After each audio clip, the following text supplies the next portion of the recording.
Today, let's take a closer look at how Ann Arbor's leading industries face consistent challenges in staying competitive without updated IT. A recent report highlights that 2/3 of businesses still rely on outdated technology, limiting their potential for growth and innovation.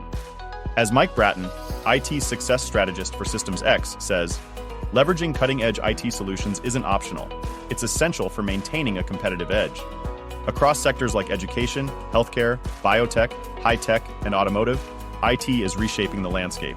In education, data analytics optimizes learning, while healthcare providers use electronic health records for faster, more accurate patient care. Biotech companies leverage AI and cloud computing for research breakthroughs, and the tech and automotive industries integrate IT for smart manufacturing and IoT-enabled vehicles. To explore how these sectors are transforming with IT, read the full article on our website.